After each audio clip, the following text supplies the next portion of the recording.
Hello my dear friends, you're in the Military Summary channel, and this video we're going to discuss the most important events that took place during the previous 12 hours. We have a lot of very interesting updates, so let's start. And first we're going to talk about Kursk battle, Kursk direction. We have additional changes on the ground, we have additional updates, so let's start. And first we're going to talk about the northern, let's say Kupiansk direction. We're talking about the area between Lyubimovka and Novoivanovka. During the previous few hours we received significant number of geolocations and updates.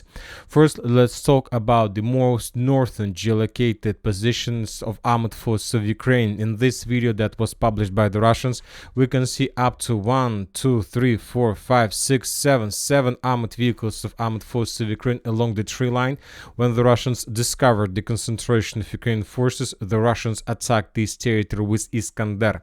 So this is the situation in this area. As you can see, the Ukrainians at least managed to reach this line. We don't know for sure whether the Ukrainians managed to move further, whether the Ukrainians were completely defeated there and were forced to fall back. So another important statement, as you can see, we still haven't adjusted the map using the yellow color because we are going to wait for another few days because we need more information, because now we see that Ukrainians are using the Kharkiv offensive tactics of 2022 when they're sending their forces as far as possible, while the main Ukrainian army is trying to capture additional territory.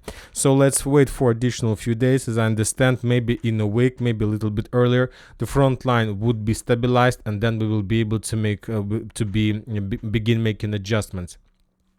Also, we have the video between Novoivanovka and Lyubimovka. This is the intersection of the road. For example, during the previous 24 hours, we received significant number of geolocations exactly from this area.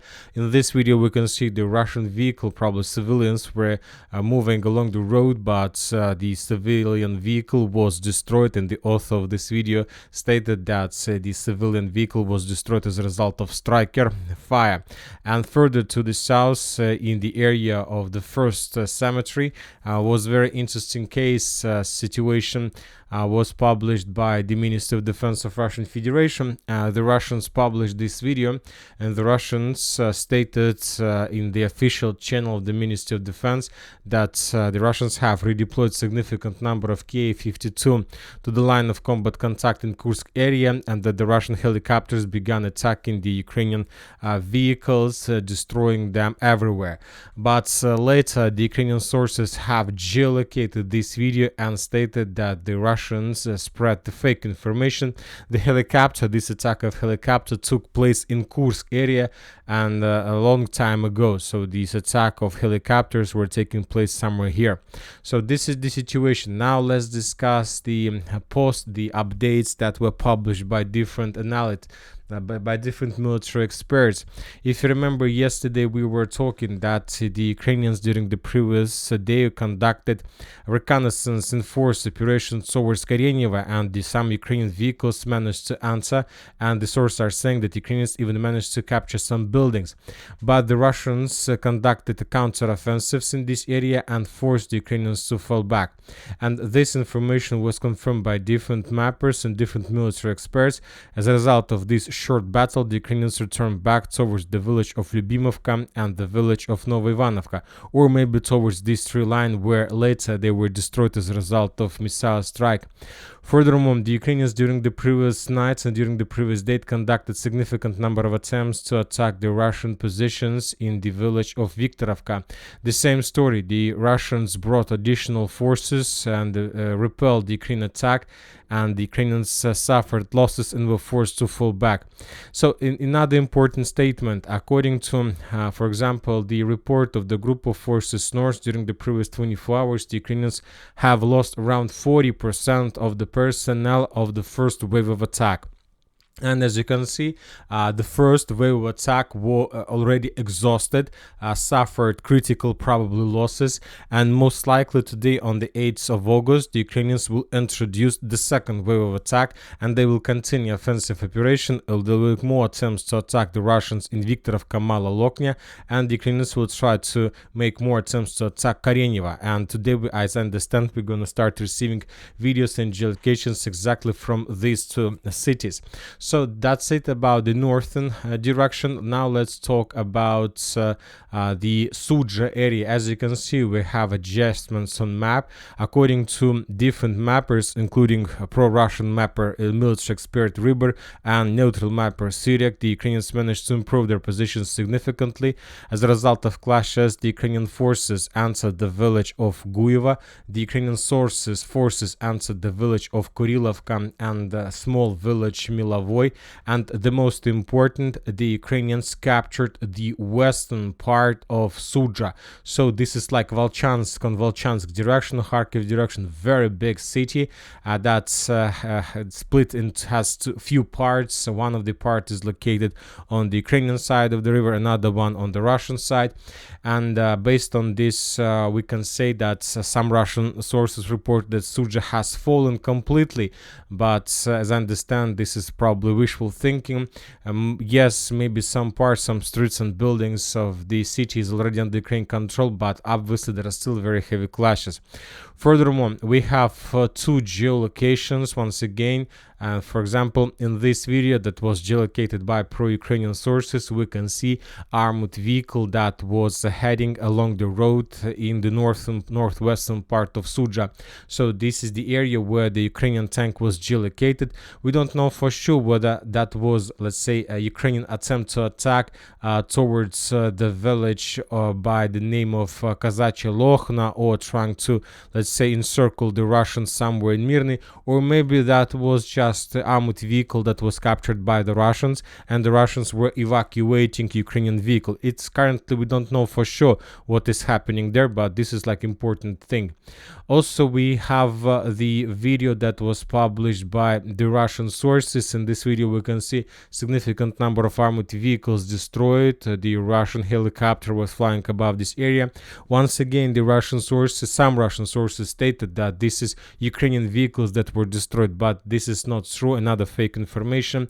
These are Russian tanks and vehicles that were destroyed during the first day when the Russians were trying to redeploy additional reinforcements to the line of combat contact.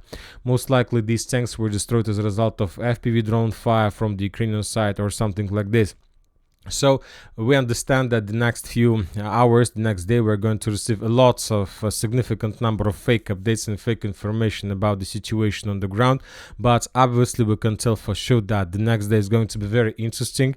Once again, the Ukrainians are planning to introduce the second wave of reinforcement, and the sources are saying that there are a significant concentration of Ukrainians in Glukhov, and these forces haven't been introduced yet, and maybe today the Ukrainians will introduce them also in direction of Kursk, but using these routes of attack. This can lead probably to significant consequences for the Russians.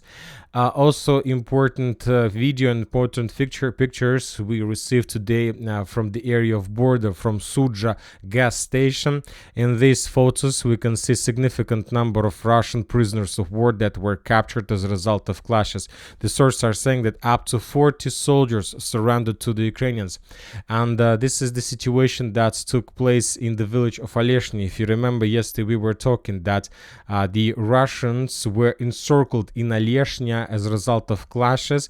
They were completely encircled, and the Russians were fighting for almost 1 day, being completely encircled. But most likely, after a day of clashes, they were completely out of ammo, out of weapon, and they were suggested to surrender, and the Russians surrendered. So very, very critical situation we can see, and let's wait for additional updates during the next day. Now let's move to Pokrovsk direction. This is the area where the Russians continue their offensive, and during the previous night we got significant number of updates about the situation on the ground. The Russians, as a result of offensive operation, managed to establish complete control over the stronghold that located between the village of Timofeevka and the village of Lysychine. So this territory was captured, and now the Russians can continue moving further in direction of Lysychine itself. Furthermore, the Russians improved their positions in the eastern part of Ivanovka. This territory was captured by the Russians, and we see that Ivanovka is also about to fall. Additional gains the Russians introduced us in the village of Serhiivka. Furthermore, according to information we have, the Russians managed to establish complete control over this village, yet we haven't received geolocation geolocations that confirm complete control over the village. The only thing we have is that the Russians captured the most southern part. In this video we can see the Russian soldiers that raised the flag, that were holding the flag exactly in the southern part of the village, stating that Serhiivka fell. For now, we don't have for 100% geolocations that this information is correct, but obviously the southern part was captured, and before the next video we will adjust at least this territory. For now, we are waiting for additional clarifications. Maybe we're going to receive additional updates about the progress of the Russians in this area, and then we will adjust the entire territory. But for now, we will adjust something like this as soon as we get better let's say explanations of the situation. Also, we have report that the Russians improved their positions in the village of Zhelanne, and the Russians moved further along the railways towards the village, towards the next defense belt of armed forces of Ukraine in Novogrodovka. Zhelanne is about to fall. This territory was captured by the Russians. As you can see, significant number of streets and buildings. The Ukrainians currently are already blocked in the southeastern part, and something tells me that they don't have any possibilities for evacuation. Obviously, these Ukrainians who are currently here got encircled, or at least got into operational encirclement. Furthermore, we got additional updates about additional Russian progress towards the village of Mizhova. The tree line in front of the village was completely captured by the Russians. So as you can see, very interesting situation. From one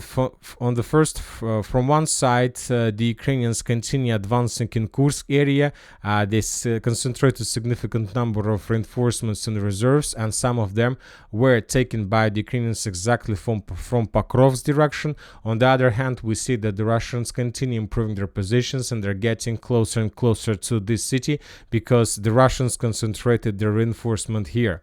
Furthermore, the sources reported once again about Kursk direction, that the Russians are bringing more and more reinforcement, more and more soldiers, more and more armies, brigades, battalions, platoons, different regiments, divisions.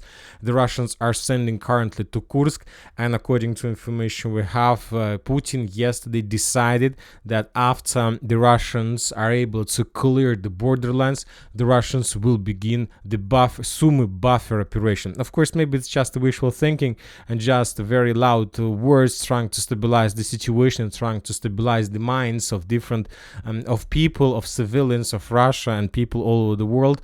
Of course, we're gonna understand this just in 1 or 2 weeks, but the situation obviously is critical.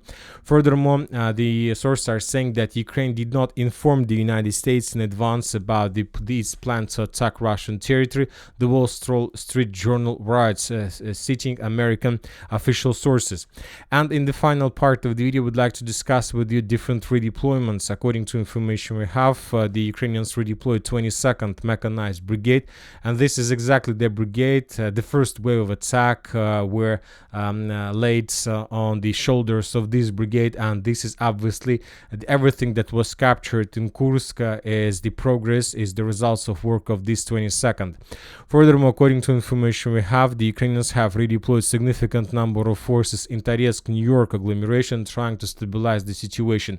Currently in this area we can find the forces of 41st Mechanized Brigade, 95th Air Assault Brigade, 150th Mechanized Brigade, the 32nd Mechanized Brigade, 53rd Mechanized Brigade, and 100th Mechanized Brigade. So significant number of forces. Most likely the front line around Toretsk, just Toretsk, will be stabilized at least for some period of time. Everything that is not Toretsk will be captured by the Russians during the next few weeks, and then the battle with the main Ukrainian forces is going to start.